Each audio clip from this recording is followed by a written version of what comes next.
ఈ ఉదయమున నీవు ఎవ్వరినీ కలుసుకొనక ముందు ప్రభువును కలుసుకో. నీవు ఎవ్వరినీ చూడకముందు ప్రభువును చూడు. నీవు ఎవ్వరితో మాట్లాడకముందు ప్రభువుతో మాట్లాడు. నీవు దేనిని వెదకకముందు ఆయన రాజ్యమును నీతిని వెదకు.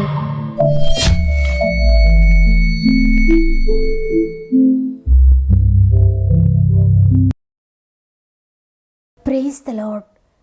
ఈ ఉదయకాలమున గాడ్ ఫస్ట్ అనే వాగ్దాన కార్యక్రమానికి మిమ్మల్ని అందరినీ మరొకసారి ప్రేమతో ఆహ్వానిస్తూ ప్రభునామంలో మీ అందరికీ నా యొక్క శుభాలు తెలియజేస్తున్నాను. ఎలా ఉన్నారు ప్రియ దేవుని బిడ్డలారా? బాగున్నారు కదా? ఉదయం లేవగానే మన భారాలు, మన బాధలు, మన బాధ్యతలు ఎవరితో చెప్పినా వారు మనకు సహాయం చేయలేరు. కానీ దేవునితో మన బాధ చెప్పుకుంటే, మన భారాలు ఆయన మీద పెడితే ఆయన మనపై కృప చూపించి తప్పక మన కార్యాన్ని సఫలం చేస్తాడు. కాబట్టి ఉదయాన్నే ఏ పరిస్థితిలోనూ భయపడక సహాయం చేసే దేవునికి అప్పగించుకోండి. మీలో ఇంకెవరికైనా ప్రేయర్ రిక్వెస్ట్ ఉంటే తప్పకుండా నాకు తెలియచేయండి కామెంట్ ద్వారా. నేను ఆశించి ప్రార్థించేది ఒక్కటే, పడిపోయిన మీ జీవితాన్ని దేవుడు లేవనెత్తాలని, ఎక్కడ నలిగిపోతున్నారో అక్కడే మీరు విడుదల పొందాలని మిమ్మల్ని అందరినీ ప్రభు చేతిలో పెడుతున్నాను. ఆయన చేతులు మిమ్మల్ని స్వస్థపరచబోతున్నాయి, మిమ్మల్ని బాగు చేయబోతున్నాయి. సమస్త మహిమ, ఘనత, ప్రభావములు దేవునికే చెల్లునుగాక. ఈ ఉదయాన దేవుడు మనకు అనుగ్రహిస్తున్న శ్రేష్టమైన వాగ్దానం యెషయా గ్రంథము 41వ అధ్యాయము 10వ వచనము. నేను నిన్ను బలపరుతును, నీకు సహాయము చేయవాడను నేనే. ఆమేన్.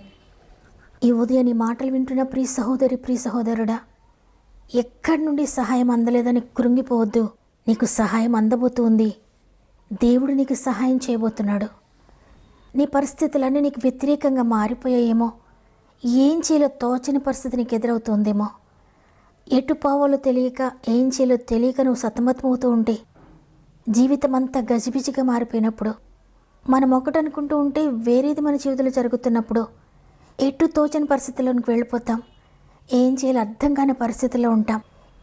ఎవరి సహాయాన్ని అడగాలో కూడా తెలియక నిస్సహాయ స్థితిలోనికి వెళ్ళిపోతూ ఉంటాం. ఏమి చేయాలో అర్థం కానప్పుడు, ఎటు తోచకుండా ఉన్నప్పుడు, ఎవరి సహాయం నీకు దొరకనప్పుడు దేవుని సహాయాన్ని అడుగు. ఈ లోక సహాయములన్నీ కూడా ఆగిపోయినప్పుడు, ప్రతి మార్గము మూయబడినప్పుడు ఆయన పరలోకం నుండి నీకు సహాయం అనుగ్రహిస్తాడు. అట్టి నిస్సహాయ స్థితిలో నువ్వు ఎక్కడికి వెళ్ళాలో నీకు అర్థమైతే ఇక నువ్వు ఓడిపోవు. అన్ని మార్గాలు మూయబడిపోయినప్పుడు, ఏమీ తోచినప్పుడు దేవుని దగ్గరికి వెళ్తే ఆయన దగ్గర తప్పక సహాయం దొరుకుతుంది.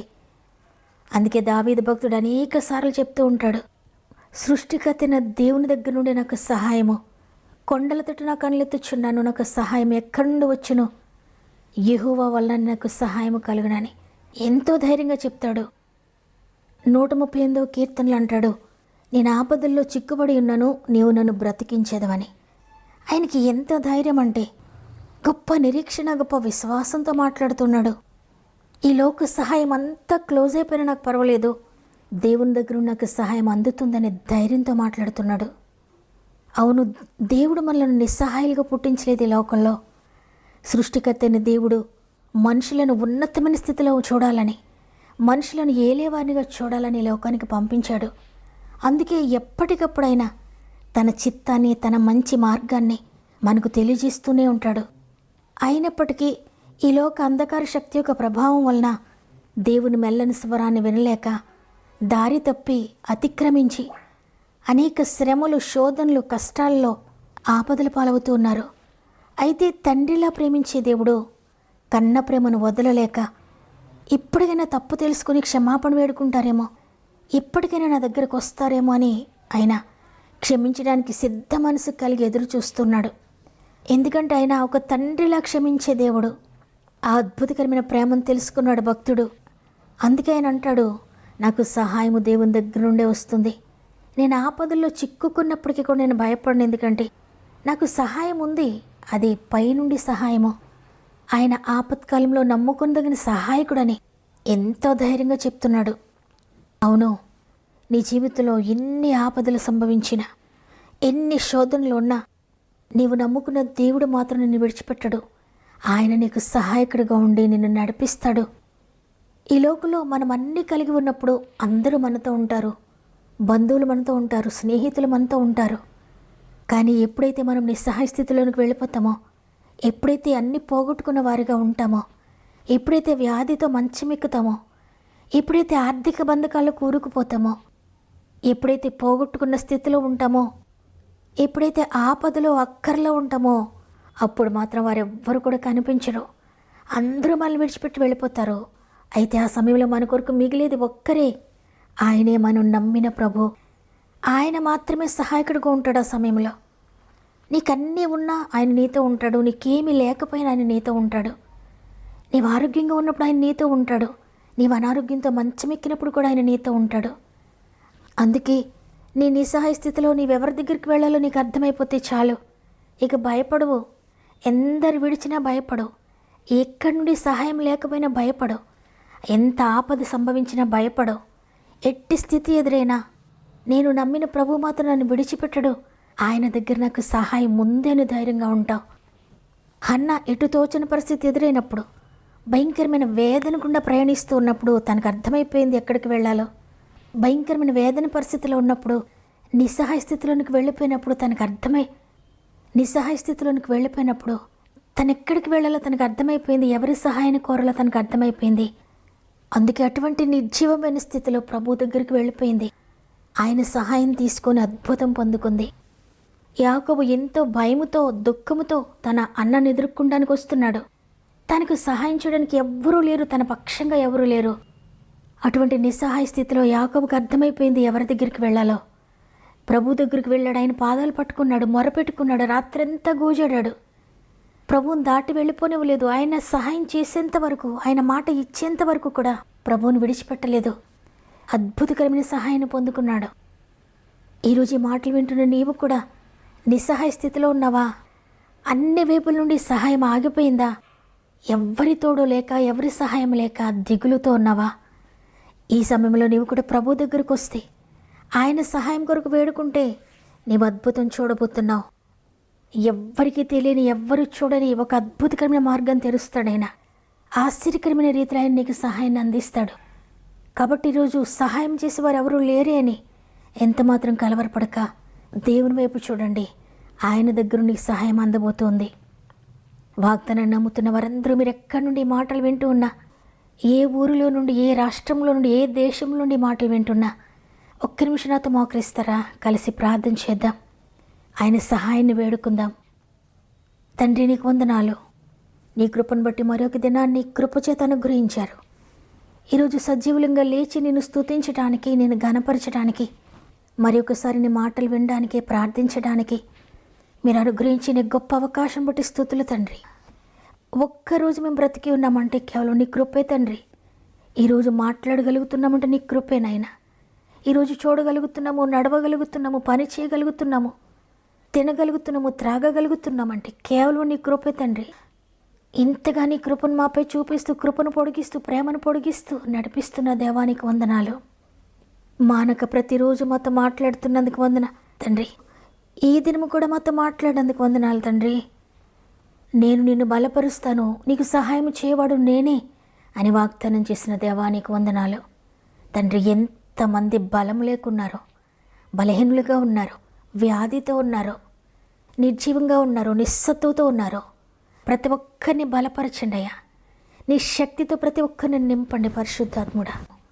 ఈ లోక సహాయం వ్యర్థమయ్యా, మనుషుల సహాయం వ్యర్థమయ్యా, రాజుల సహాయం వ్యర్థమయ్యా, బంధువుల సహాయం వ్యర్థమయ్యా, స్నేహితుల సహాయం వ్యర్థమయ్యా.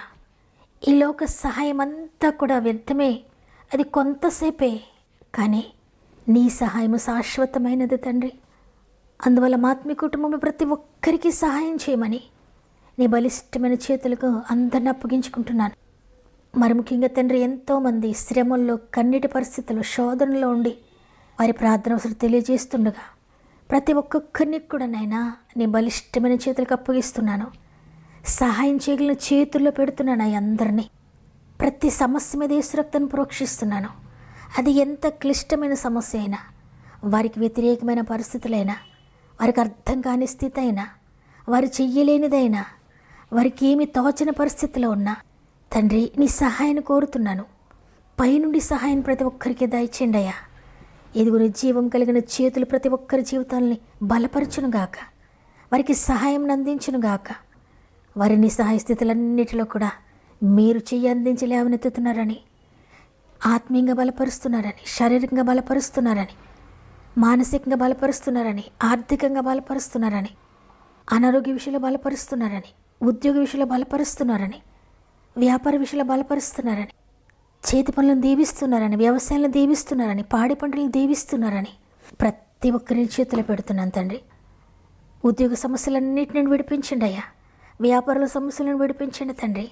ఎంతమంది ఉద్యోగాల కొరకు ఎదురు చూస్తున్నారు, అద్భుతం చేస్తున్నారని నమ్ముతున్నాను. గర్భఫలం కొరకు ఎంతమంది ఎదురు చూస్తున్నారు, అద్భుతం చేస్తున్నారని నమ్ముతున్నాను. ఎంతమంది ఏజ్ దాటిపోతుంది, వివాహాలు కావడం లేదని దుఃఖంతో ఉన్నారో అందరి జీవితాలు అద్భుతం జరిగిస్తున్నందుకు వందనాలు. మరి ముఖ్యంగా తండ్రి 10th ఎగ్జామ్స్ రాసిన బిడ్డలందరినీ జ్ఞాపకం చేసుకోండి. నీ జ్ఞానాత్మతో నింపి, జ్ఞాపక శక్తితో నింపి, నీ దూతలను తోడుగా ఉంచి నడిపించండి. ఈరోజు ప్రత్యేకంగా పుట్టినరోజులు, పెండ్లి రోజులు జరుపుకున్న వారందరినీ కూడా నీ బలమైన చేతులు పెడుతున్నాను. ఈ సంవత్సరం అంతా తోడుగా ఉండండి. ఈ దినం ప్రారంభిస్తూ ఉండగా ఈరోజంతా మా ఆత్మీయ కుటుంబం అంతటికీ తోడై ఉండి, వారు చేసే ప్రతి పనిని మీరు ఆశీర్వదించి, వారు వెళ్ళే ప్రతి స్థలములో నీ సహాయం దయచేసి, నీ దూతల వారికి తోడుగా ఉంచి ప్రతి ప్రయత్నమును సఫలపరుస్తున్నందుకు వందనాలు చెల్లించుకుంటూ యేసయ్య పరిశుద్ధమైన నామములో అడిగి వేడుకుంటున్నాను తండ్రి, ఆమేన్. ఈరోజు వాగ్దానం విన్న ప్రియ చెల్లి, ప్రియ తమ్ముడు, ప్రతి సహాయం ఆగిపోయినా, ఎక్కడి నుండి సహాయం లేకపోయినా భయపడొద్దు. బలపరిచే దేవుడు, సహాయం చేసే ప్రభు నీ కొరకున్నారు. దేవుడు నాతోనే మాట్లాడాడని వారందరూ కూడా ఆమెన్ అని బిగ్గరగా చెప్పండి, హృదయపూర్వకంగా చెప్పండి. దేవుడు మీ జీవితంలో ఆమెన్ అనబోతున్నారు. మీ ఇష్టాన్ని తెలియజేస్తూ వాగ్దానాన్ని లైక్ చేయండి. మీకు అనుకూలమైతే షేర్ చేయండి. ప్రతిరోజు వాగ్దానాన్ని లైక్ చేస్తూ అనేక మందికి షేర్ చేస్తూ వాక్య పరిచర్యలో పాలు పొందుతున్న మిమ్ముళ్ళు, మీ కుటుంబాలను దేవుడు అత్యధికంగా దీవించి ఆశీర్వదించునుగాక. దేవుని చిత్తమైతే తిరిగి రేపు అందరం కలిసి ఆయనను స్తుతిందాం. అంతవరకు ప్రభు మీకు, మీ కుటుంబాలకు తోడేండి నడిపించునుగాక. God bless you.